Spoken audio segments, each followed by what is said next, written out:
요즘 우리는 그동안 성경에서 잘 알고 있는 내용들을 다시 한 번 더 살펴보는 시간들을 가지고 있습니다. 오늘은 이 삭개오에 대한 이야기를 함께 나누려고 하는데, 삭개오 이야기 모르시는 분 안 계시죠? 그래서 삭개오에 대한 이야기를 함께 나누면서 삭개오를 통하여서 하나님이 주시는 은혜가 무엇인지를 한번 살펴보는 시간을 가지도록 하겠습니다. 자, 첫째, 자신의 인생을 이겨보려고 자신의 방법으로 노력한 사람이라는 것이죠. 다 같이 읽어봅니다. 시작. 자신의 인생을 이겨보려고 자신의 방법으로 노력한 사람. 네, 삭개오에 대한 성경의 소개를 한번 읽어볼까요? 어떻게 성경에서는 이 삭개오를 소개하고 있는지 누가복음 19장 2절에서 3절까지의 말씀입니다. 한번 읽어보겠습니다.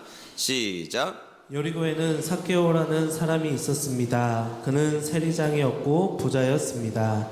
삭개오는 예수님이 어떤 분인지 보려고 하였으나 사람들 때문에 볼 수 없었습니다. 그는 키가 작았던 것입니다. 아멘. 자, 성경은 그에 대해서 세 가지 정보를 주고 있죠. 먼저는 키가 작았다 이렇게 소개하고 있고, 두 번째는 세리장이었다, 그 다음에 부자였다 이렇게 소개하고 있다는 것입니다. 어느 날 삭개오라는 존재가 이 땅에 태어나 보니 자기에겐 특별한 모습이 있었던 것이죠. 그것은 단순하게 그냥 일반적인 키가 작다라는 정도가 아니라 장애에 해당되어서 사람들과 더불어 있으면 아무것도 보이지 않는 정도의, 우리 옛날 말로 말하면 난쟁이 정도에 해당하는, 장애에 해당하는 정도의 사람이었던 것이죠. 태어나 보니 자기가 원하지 않는 방식으로 태어났고 아웃사이더의 삶을 살 수밖에 없는 존재로 태어난 존재가 삭개오였다는 것입니다.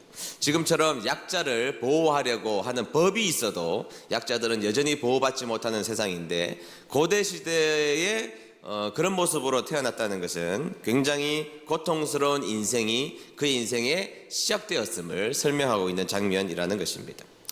그러나 여러분, 삭개오는 의지가 강했던 사람으로 추론할 수가 있습니다. 다시 말해서 아웃사이드로 태어났지만 결코 저 구석에 쭈그려 살지 않겠다라는 의지가 있었던 것이죠. 아웃사이드의 인생을 살아갈 수밖에 없었으나 자기는 정말로 핵심적인 인물이 되고 싶은 열망이 있었던 것입니다. 그래서 그 굴레로부터 벗어날 수 있는 방법이 무엇인가를 고민하며 생각하다가 발견한 것이 그것은 바로 물질과 권력을 잡으면 되겠다. 부자가 되고 권력을 잡으면 자신이 아웃사이드의 인생을 살지 않아도 되겠다는 확신을 가지고 그렇게 열심히 살게 되었던 것입니다. 이 삭개오가 똑똑합니다.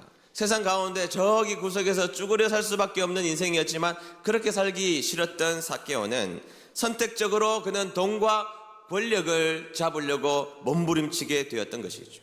그리고 의지가 대단했던 이 삭개오는 해냅니다. 결국 그는 세리도 아니고 세리장이 됩니다. 그 당시에 세리는요 3개 국어를 능통하게 사용했어야 됩니다. 그런데 거기에서 얼마나 인정을 받았으면 세리장이라는 자리에 올라가게 되었겠습니까? 여러분, 어떤 자리에서라도 장에 올라간다는 것은 굉장히 능력이 탁월했음을 말해주고 있는 것이죠. 그리고 그는 세리장이 되었고 부자가 되었습니다. 당연히 세리장이니까 엄청난 부자가 되었던 것이죠. 그래서 이제는 세상에서 힘 있는 존재, 외모적 매력은 없었지만 매력을 가지고 있는 존재, 그리고 아무도 이제는 자신을 무시하지 못할 존재로 자라게 되었던 것입니다. 그 사람이 삭개오였다고 소개하고 있는 장면인 것이죠. 자, 두 번째로 넘어가겠습니다. 둘째, 성취했으나 여전히 공허함에서 벗어나지 못한 사람이라고 소개하고 있다는 것이죠. 읽어봅니다. 시작. 성취했으나 여전히 공허함에서 벗어나지 못한 사람. 삭개오는 자신에게 물질이 채워지고 자신이 열심히 노력해서 물질을 채우고 권력을 채우면 다 채워질 거라고 생각했습니다. 그것만 있으면 세상에서 인정받을 뿐만 아니라 항상 중심에서 많은 사람들에게 인정받는 사람이 될 거라고 생각을 하고 기대를 했던 것입니다. 그러나 자신은 세리였던 것입니다. 당시 유대인들의 격언에 보면 독사와 세리를 길가에 가다가 만났을 때 죽일 수 있다면 어떤 것을 먼저 죽여야 되느냐? 그런 질문을 했습니다.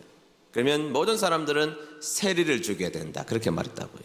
자신의 이익금을 얻기 위하여서 자신의 동족의 피를 빨아먹는 존재, 거머리와 같은 존재가 세리였기 때문에 당시에 세리는 죽도록 미움을 받는 존재였던 것입니다. 그런데 성경에서는 재미있게 중요한 장면이 하나 더 등장합니다. 그게 뭐냐면 2절입니다. 2절 말씀 한번 읽도록 하겠습니다. 시작. 삭개오라 이름하는 자가 있으니 세리장이요 또한 부자라. 네, 좀 이상하지 않아요? 여러분, 삭개오면 삭개오지. 삭개오라 이름하는 자가 있으니는 또 뭡니까? 삭개오는 세리장이요 또한 부자라 이렇게 말하면 되는데, 삭개오라 이름하는 자가 있으니, 여러분 여기에서 중요한 힌트가 있다라는 것입니다. 이름에 대한 메시지가 있다는 것이죠. 여러분, 삭개오의 이름의 뜻이 뭐냐? 순결한 이런 말입니다. 이름의 뜻이 뭐라고요? 순결한, 깨끗한, 순전한 이런 의미를 가지고 있는 이름이 삭개오라는 이름이라는 것입니다. 그런데 삶은요, 세리입니다. 그 당시에 사람들이 가장 더럽다고 생각하는 일들을 감당하며 살았다라는 것이죠. 이름이 예컨대 이런 것입니다. 전과 12범인데 이름은 최순결이에요. 그의 이름은 순결이고 깨끗하고 고귀한 존재라는 이름을 가졌으나 실상 그의 삶은 세리였다라는 것이 성경에서 말하고 있는 것, 그 장면이 삭개오라 이름하는 자가 있으니 이 표현이라는 것이죠. 이해해야 됩니다. 그렇게 그는 순결이라는 이름을 가지고 있으나 그의 삶은 엉망진창인 인생을 살고 있는 존재, 그 사람이 삭개오였다, 이렇게 성경에서는 소개하고 있는 장면이라는 것이죠.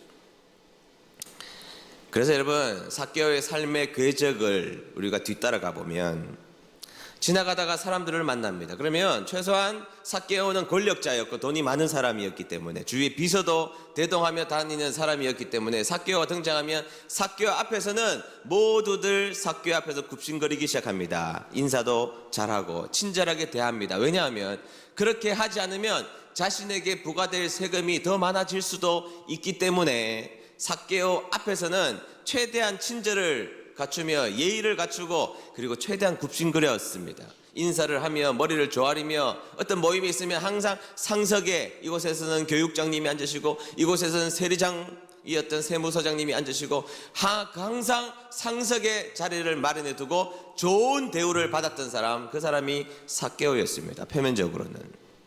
그런데 자신이 그 사람의 앞을 지나가며 그 사람이 자신의 뒤에 있는 순간 자신의 뒷꼭지가 따가움을 삭개오는 알게 됩니다.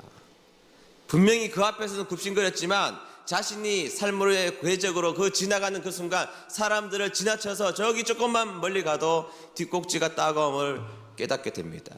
욕을 하기 시작합니다. 수근수근하기 시작합니다. 저 더러운 놈이 지나간다. 저 나쁜 놈이 지나간다. 우리의 피를 빨아먹는 매국노 저놈은 죽어야 돼. 독사보다 더 악한 놈이야. 창녀보다 더 더러운 놈이야. 그렇게 욕을 하는 것을 삭개오는 분명히 알고 있었던 것입니다. 처음에는 세리장이 되었습니다. 성공하려고 몸부림쳤습니다. 기뻤고 돈다발이 자신에게 쏟아져 들어올 때 그 성취감에 잠을 이룰 수 없을 만큼 성공의 성취감에 잠을 이루지 못했다면, 어느 날부터는 침대에 누워도 공허함에 한숨이 나오고 이상한 허무함에 빠져 잠을 이룰 수 없었던 것입니다. 자신의 자녀들도 어릴 때는 돈이 많았고 자가용도 태워주고 필요한 거 척척 사주고 자신의 아빠가 대우받는 것처럼 보였고, 아빠는 뭔가 멋진 집에, 다른 집에는 뭐 아파트 겨우 세를 얻어서 사는데 수많은 방이 있는 대저택을 살게 해준 그 아빠가 위대해 보였습니다. 그리고 아빠인 자신을 잘 따랐습니다. 그런데 이 아이가 철이 들기 시작하고 사춘기가 되고 세상의 물정을 알기 시작하자 어느 날부터 아빠인 삭개오 앞에서 아무 말도 하지 않는 것입니다. 입을 꾹 닫고 자신을 쳐다보는 눈이 옛날처럼 사랑스러운 아빠로 쳐다보는 것이 아니라 자신을 쳐다보는 눈부터 자식의 눈에서 무엇인가 서글픔과 슬픔과 분노의 눈으로 자신을 쳐다본다는 것을 삭개오는 깨닫게 되었습니다. 아니요, 나중에는 자신을 창피하게 생각한다는 것도 깨닫게 되었습니다. 삭개오는 분명히 삶에서는 놀라운 성공을 거둔 사람임에도 불구하고, 그리고 놀라운 성공을 손에 분명히 잡았음에도 불구하고 인격과 영혼은 점점 더 추락하여 공허해지고 있음을 뼈저리게 삭개오는 느끼게 되었던 것입니다. 집에 값비싼 가구와 값비싼 장식품으로 집안이 가득가득 채워지기 시작했는데, 좋은 물건들이, 좋은 도자기들이 가득가득 채워지기 시작했는데 그의 마음은 더 허전하고 더 갈증나고 더 텅 비어 있게 되었던 것입니다. 재산은 산더미처럼 쌓아 올라가고 있는데 삭개오 그의 영혼의 키는 조금도 자라지 못한 채 목말라 있는 인생이 되어버리고 말았던 것이죠. 그게 삭개오의 인생이었던 것입니다. 그래서 여러분 세 번째로 넘어갑니다. 셋째, 진정한 행복을 위해 망신스럽게 나무에 오른 사람이라는 것이죠. 다 같이 읽어봅니다. 시작. 진정한 행복을 위해 망신스럽게 나무에 오른 사람. 삭개오가 그냥 나무에 올랐겠습니까? 어느 날 그의 마음속에 찾아온 잠 못 이루는 어느 날 밤, 낮에 돌아갈 때 사람들이 수근수근거리며 자신을 비난하는 것을 깨달은 어느 날, 무엇인지는 모르지만 자신의 인생 가운데 공허하고 처절했던 그 순간 들려오는 소리가 있었던 것입니다. 여러분, 세상을 살다 보면 들려오는 소리들이 많죠. 그런데 모든 소리가 나에게 의미 있게 들리는 것은 아닙니다. 모든 소리가 의미 있게 들리는 것이 아닙니다. 그런데 어느 날 자신의 인생이 무너지고 자신의 인생이 고민이 되고 자신의 마음이 뻥 뚫린 허전함을 만났을 때, 아픔을 만났을 때, 병듦을 만났을 때, 인생의 낮아짐을 만났을 때 의미 있는 소리가 들리기 마련이거든요. 옛날에는 스쳐 지나갔던 이야기가 어느 날은 그 이야기가 내 가슴팍에 꽂히게 되는 이야기가 되는 경우가 있습니다. 그때가 언제냐? 인생이 공허할 때, 아플 때, 내가 인생의 밑바닥을 경험할 때, 인생의 고통 때문에 아무것도 할 수 없다라는 인생의 낭망을 경험할 때 의미 없어 보이는 소리가 의미 있게 들리게 되는데, 삭개오에게는 그런 소리가 하나 들리게 되었던 것입니다. 그것은 바로 예수님에 대한 소식이었습니다. 예수님에 대한 소식을 그동안도 많이 들었습니다. 그러나 공허함이 없을 때는 예수님에 대한 소식을 들었을 때 그냥 스쳐 지나가고 말았던 그냥 한낱 가십거린 뉴스에 불과했으나, 그날만큼은 예수님의 소식이 너무나 명확하게 자신에게 들렸습니다. 예수님은 죄인의 친구래. 죄인의 집에 들어가서 밥도 먹는데 심지어 더럽다고 생각하는 나와 동격인 창녀에게 그들을 사랑으로 보살펴주는 그런 귀한 존재가 예수라는 사실을 깨닫게 되었습니다. 어민 천민이었던 어부들을 제자로 삼았대. 심지어는 매국노 나와 같은 존재 세리 마태를 제자로 삼았대. 그 사람이 예수래. 그분이 예수래. 그 소리가 자신의 귀에 꽂히게 되었던 것입니다. 목말랐거든요. 공허했거든요. 미치겠거든요. 삶이 지나치게 고통스럽겠거든요. 그러자 예수님의 소식이 삭개오의 귀에 들려오게 되었던 것입니다. 공허함에 몸부림치던 삭개오에게 갑자기 어느 날 뜨거운 열망이 생겼습니다. 얼마 전까지만 해도 자포자기하고 포기하고 인생의 낮은 자리에서 그냥 그렇게 살아야 되나, 노력해도 소용없나, 그런 생각이 들 때 삭개오는 갑자기 마음속에 뜨거운 열망이 생겼습니다. 내가 예수님을 만나면 내 인생에 무엇인지는 모르겠지만 터닝 포인트가 생길 수 있겠다, 놀라운 전환점이 생길 수 있다라는 생각이 들었던 삭개오, 그를 한 번이라도 보고 싶다, 예수라는 사람을 한 번이라도 보고 싶다는 갈망이 삭개오의 마음에 들게 되었던 것입니다. 그런데 어느 날 예수님이 자신이 살고 있는 여리고성을 지나간다는 이야기를 듣게 되었습니다.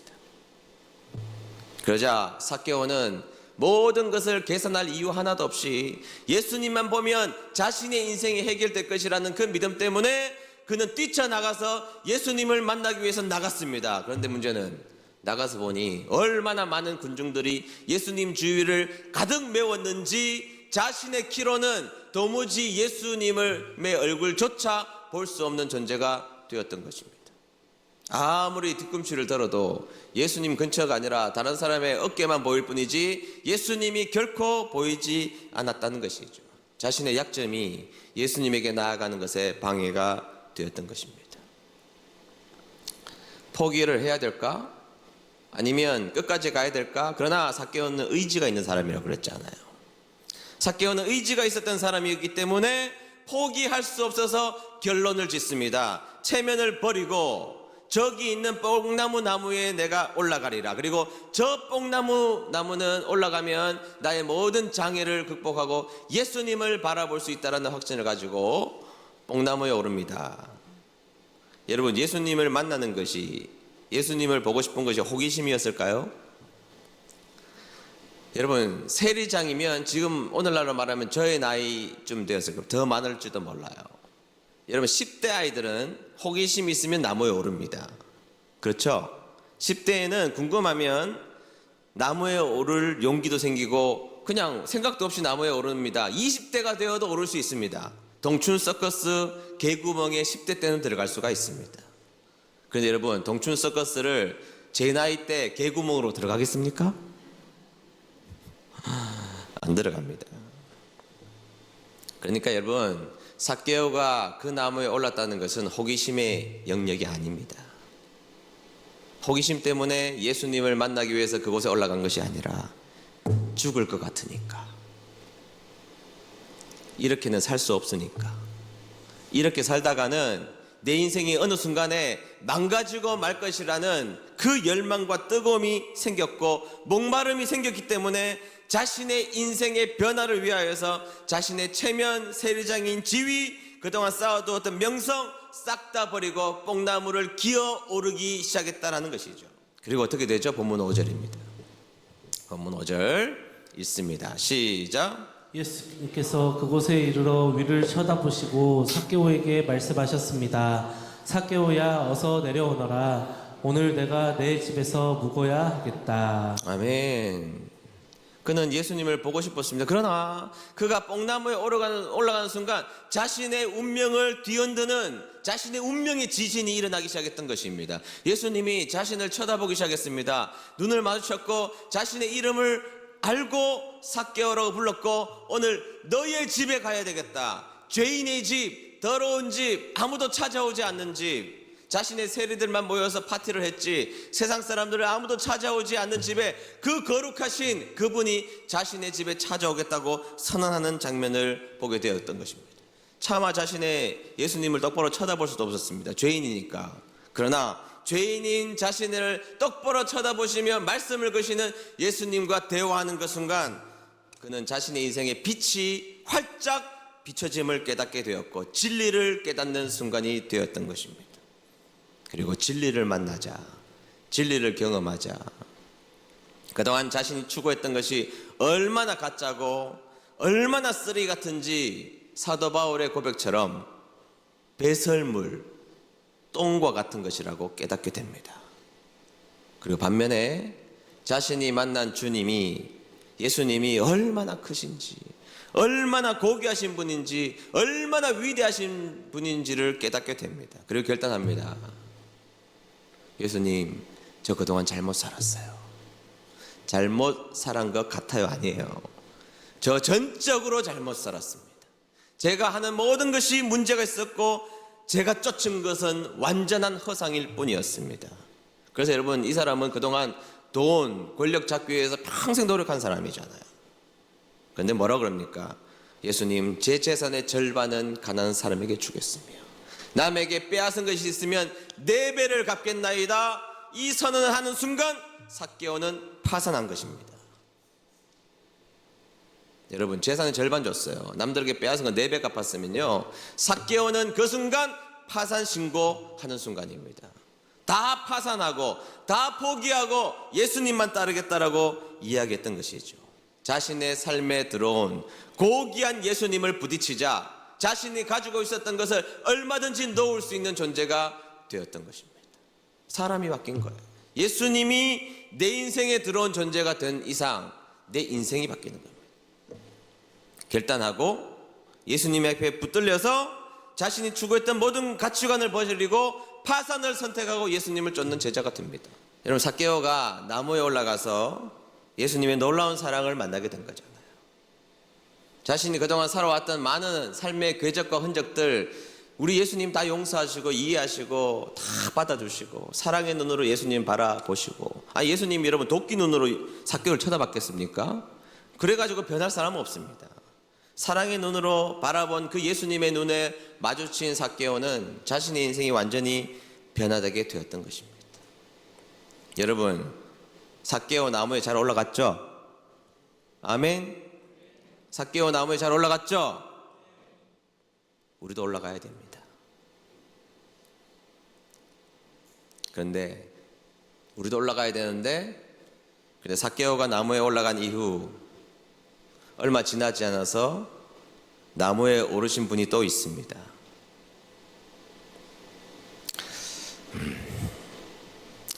그분은 나무에 오를 이유가 하나도 없는데 나무에 올라가셔서 그곳에 매달려 죽으시고 모든 것을 버리셨습니다.